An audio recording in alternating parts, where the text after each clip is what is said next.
malienne. Alors, il y a une affaire qui va faire du bruit bientôt et j'aimerais en parler aux Maliens avant qu'ils entendent le bruit. Certains Maliens se souviennent, en 2004, des organisateurs de spectacles ont voulu me créer des problèmes, soi-disant que j'ai refusé d'aller jouer à leur festival alors qu'ils m'ont payé une avance. Donc c'est cette affaire qui est revenue 12 ans après. Donc je vais vous relater l'histoire et puis je ne paierai rien. Et je vais vous dire pourquoi je n'ai pas payé. Parce qu'il y a injustice. Il y a injustice parce qu'ils veulent, comme on dit dans le jargon ivoirien, ils veulent tomber sur moi pour prendre mon argent. Et je n'accepterai pas. En 2004, ces organisateurs m'ont appelé, donc je vous dis le nom des organisateurs. C'est Adama Kouyaté de l'OETM et une certaine Mariam qui est la femme de Magat Sey. Elle s'appelle Mariam Sey.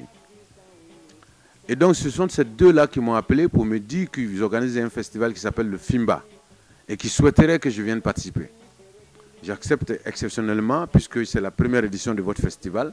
Ça sera mon apport à la réussite du festival. Mais j'ai une exigence, la sono. Mon matériel de travail, je ne veux pas diminuer ça parce que moi j'ai déjà fait des concerts au stade Modibo Keïta avec une bonne sono que j'ai fait venir de la Côte d'Ivoire parce que je voulais satisfaire mes fans. Je ne peux pas accepter de jouer sur une autre sono qui vient de Bamako puisque je sais qu'il n'y a pas de bonne sono actuellement à Bamako. On était en 2004. Et donc ils ont accepté les principes. Ils ont accepté d'aller chercher la sono à Abidjan ou à Dakar. D'ailleurs, quand j'ai appelé une semaine avant le spectacle pour demander des informations par rapport à la sono, ils m'ont dit que Modibo Soirée est à Dakar pour louer la sono et venir avec à Bamako. Donc ça m'a calmé.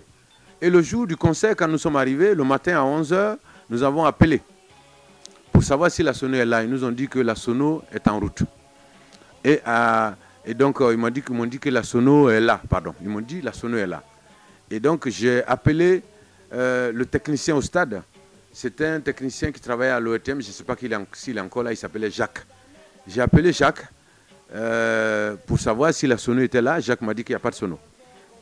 Et donc j'ai rappelé les organisateurs et j'ai eu une réaction normale.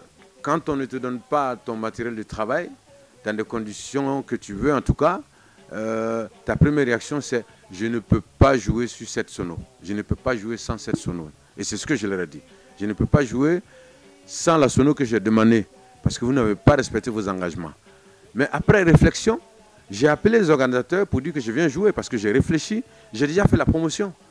J'ai fait la promo radio, il y a mon nom sur les affiches, promo télé. Et donc, si je ne viens pas au stade, ils vont aller dire à mes fans au stade que j'ai refusé de venir jouer et que je fais la star maintenant, que je suis gonflé. Et donc, je les ai appelés pour dire que je viens jouer. Et ils ont dit OK. Alors, dans le contrat, je devais jouer à minuit 45.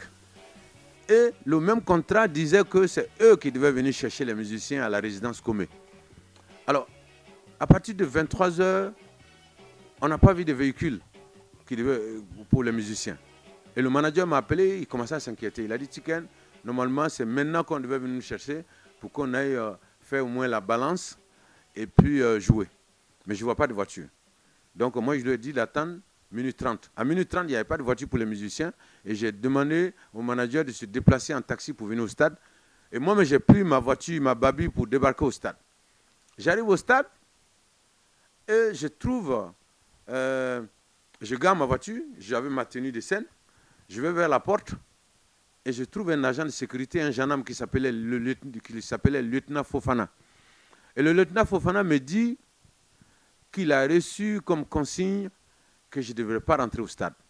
J'ai dit, mais je suis en concert, mon public est dans le stade, le public m'attend. Comment peuvent-ils m'empêcher de rentrer au stade pour faire mon concert? Et donc le lieutenant m'a dit, Tiken, tu sais, moi je suis un fan, hein, je t'adore. Mais excuse-moi, je te demande pardon, j'ai reçu des instructions des organisateurs qui nous ont payés pour assurer la sécurité du stade et ils ne veulent pas que tu rentres. Donc, je devais normalement appeler un huissier de justice pour constater ma présence, chose que je ne savais pas. Tout le monde peut se tromper. J'ai quand même appelé un photographe, il me fait des photos devant la porte pour prouver que je suis venu au stade et que ce sont eux qui m'ont empêché de rentrer. dans le stade pour aller faire mon concert. Et donc, après ces photos-là, je suis parti à la maison parce que je n'allais pas rester traîné devant la porte. Je suis rentré chez moi et j'avais un petit concert le lendemain avec des jeunes à Nyono et ensuite à Koutiala. Donc, moi je suis parti le lendemain et j'arrive à Nyono, je reçois un coup de fil de mon manager comme quoi ils ont arrêté mes musiciens. C'est Interpol qui est allé arrêter mes musiciens à la résidence Comé. Mes musiciens ont été arrêtés le matin après le petit déjeuner. Ils sont restés dans les locaux de la police d'Interpol jusqu'à 14 h. Et ils ont été libérés à 14 h sous intervention du ministre de la Culture de l'époque qui s'appelle Cheikh Oumar Sissoko, que les Maliens connaissent. C'est lui qui a intervenu pour qu'on libère mes musiciens. Les musiciens ont été libérés, ils ont pris l'avion, ils sont partis. Et moi, je suis rentré à Bamako, la police m'a convoqué, j'ai expliqué ma version de l'histoire. J'ai pris un avocat, et donc moi j'ai pris mon avion, je devais aller en tournée. Je suis parti à Paris, et quelques temps après, mon assistant m'appelle pour me dire que il y a un huissier qui est venu chez moi prendre 3 véhicules. Ils ont pris 3 minibus avec un frigo qui sont allés vendre à 1 200 000. 3 véhicules à 1 200 000. Et là encore, il y a infraction. Parce que quand il y a un jugement comme ça, l'huissier doit normalement m'envoyer un courrier pour me prévenir. Hein, et que dans un mois, ils vont venir prendre des affaires. Et dans ces 1 mois-là, moi, j'ai la possibilité de me défendre ou de trouver une autre solution. Cela n'a pas été fait. Ça, c'est la première infraction. Et donc, ils ont fait ça. Il y a eu un peu de bruit dans les journaux. Le président de la République de l'époque du Mali, Amadou Toumani Touré, a entendu parler de cette histoire et m'a fait venir à Koulouba. Et donc, je suis allé, j'ai expliqué ma version à ATT. Et ATT a trouvé que c'était quand même bizarre cette affaire. Et donc, il a décidé que ça ne pouvait pas se faire comme ça. Donc, il a demandé au ministre de la Justice de se renseigner sur cette histoire. Et donc, ATT a fait rembourser ceux qui avaient acheté le bus. Entre-temps, les bus ont été achetés à 1 200 000. Et quelques temps après, lorsque ATT a voulu reprendre les bus coûtaient maintenant 4 millions, les 3 bus. Ça coûtait maintenant 4 millions. Et il a quand même remboursé les 4 millions et il m'a remis mes bus.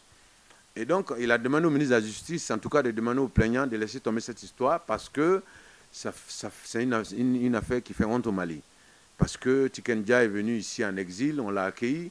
Et donc, c'est pas cool que des gens cherchent à l'escroquer. Et donc, l'affaire est restée comme ça.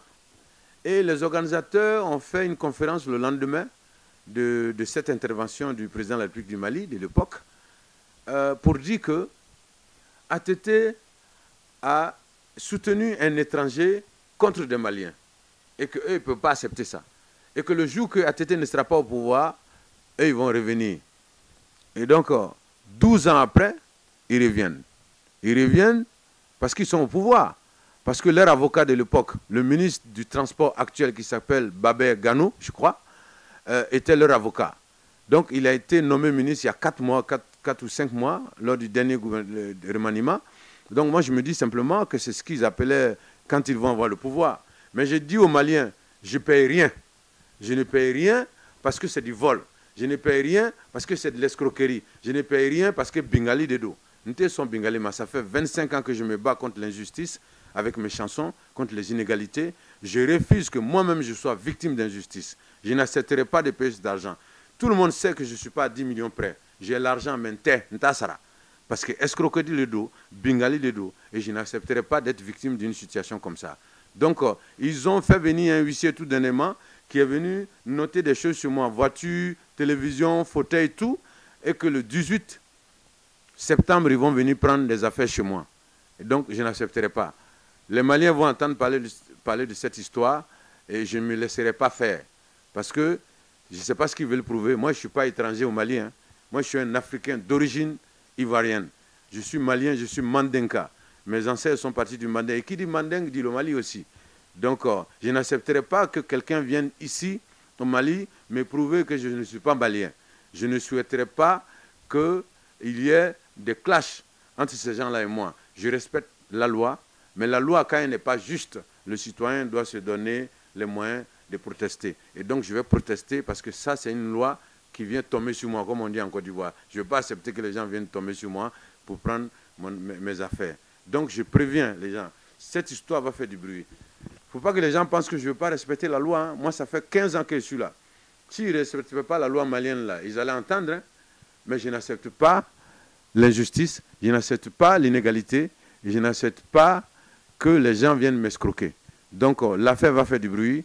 Mes fans, vous allez entendre parler de ça. Voilà ma version. Depuis 2004, cette affaire devait être clos. Même si l'affaire n'était pas clos, ça fait 12 ans. Et normalement, une affaire comme ça, après 10 ans, il y a prescription. Et il se trouve que cette histoire, moi j'ai signé un contrat pour un concert le 20. Et dans le contrat, on disait que le concert ne peut être reporté que s'il y a un sinistre ou un deuil national ou une catastrophe naturelle. Et donc, le concert pouvait être reporté à une date ultérieure. Mais le concert s'est passé le 19. Ça veut dire que le concert a été reporté à une date antérieure. Et moi, je n'avais aucune obligation de jouer le 19. Mais j'ai joué quand même, j'ai voulu jouer quand même parce que mes fans m'attendaient. Donc il y a plein d'irrégularités comme ça, il y a plein de trucs comme ça dans le contrat. Et donc, mais les gars, ils sont allés apparemment entre amis, entre Babé Ganou en tant qu'avocat à l'époque, je ne sais pas si c'est Babé Ganou, excusez-moi si je ne connais pas bien le nom, et puis bon, le mari de la dame, Mariam Sey, son mari s'appelle Magat Sey, c'est un avocat, et le juge de l'époque, de la commune 6, le procureur de l'époque, apparemment lui aussi, il était dans le grain au club Tempo.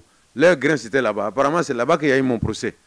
C'est là-bas qu'ils ont tout décidé, puisqu'il n'y a pas eu de procès. Moi, aucun de mes témoins n'a été interrogé. Mon avocat n'a pas été consulté. Donc, ils sont venus, ils ont goupillé le dossier, ils sont venus prendre les voitures. Je n'accepterai pas.